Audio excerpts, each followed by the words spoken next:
ఇది అత్యంత ప్రాధాన్యత కలిగినటువంటి సమావేశం. ఈ సమావేశంలో సుదీర్ఘంగా చర్చించిన తర్వాత నిర్ణయించింది ఏంటంటే రేపు 13వ తేదీ నాడు నల్లగొండ పట్టణ కేంద్రంలో ఒక భారీ బహిరంగ సభతో మరోసారి కృష్ణా జలాలకు సంబంధించినటువంటి అంశం మీద ఉద్యమానికి శ్రీకారం చుట్టడానికి పూనుకుంటున్నాం. నల్లగొండ సభ మరోసారి ఉద్యమ శంఖారావాన్ని పూరించనున్నది. ఇది కేంద్ర రాష్ట్ర ప్రభుత్వాల మీద అవసరమైన ఒత్తిడిని తీసుకొని వచ్చి తెలంగాణ ప్రజల ప్రయోజనాలు నెరవేరేటట్లుగా ఉద్యమానికి శ్రీకారం చుట్టాలని చెప్పి నిర్ణయించడం జరిగింది.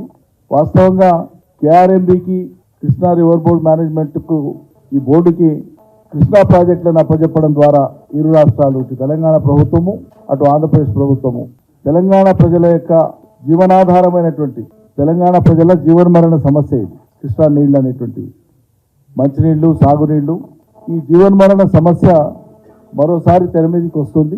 శాశ్వతంగా నీటి సమస్యను పరిష్కరించి మనం కానీ అటువైపు ఉండేటువంటి ప్రజలు కానీ ఎవరి వాటా వాళ్ళు దక్కించుకొని వాళ్ళ శక్తి మేరకు అవసరమైన మేరకు ప్రాజెక్టులు కట్టుకొని ప్రజల అవసరాలు తీర్చాలనేటువంటి సంకల్పంతో మనం ఆనాడు తొలినాళ్ల నుంచి కూడా ఒకే వైఖరితో ఉన్నాం.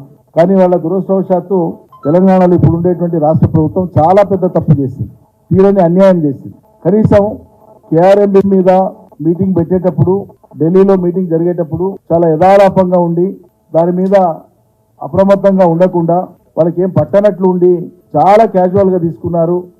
దాని ఫలితం ఇలా రెండు రాష్ట్రాలు ఆమోదించిన కారణంగా రెండు ప్రాజెక్టులు కూడా ఇలా కేంద్ర పరిధిలోకి వెళ్ళిపోయినాయి.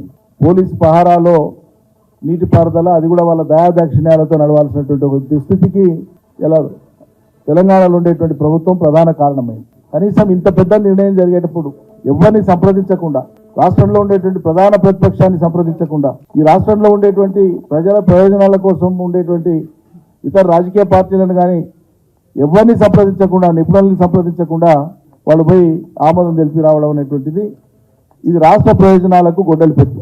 శాశ్వత ప్రయోజనాల కోసం మనం రాష్ట్రాన్ని సాధించుకుంటే ఇవాళ వాళ్ళు ఈ ప్రయోజనాలని పడంగా పెట్టడం జరిగింది ఈ రాష్ట్ర ప్రభుత్వం. ఖచ్చితంగా ఈ రాష్ట్ర ప్రభుత్వం చేసినటువంటి ఘోరమైనటువంటి తప్పుదానికి రాష్ట్ర ప్రజానీకానికి క్షమాపణ చెప్పాలి. ముందు క్షమాపణ చెప్తూ ఇప్పటికైనా అఖిలపక్షాన్ని ఢిల్లీకి తీసుకొని పోవాలి.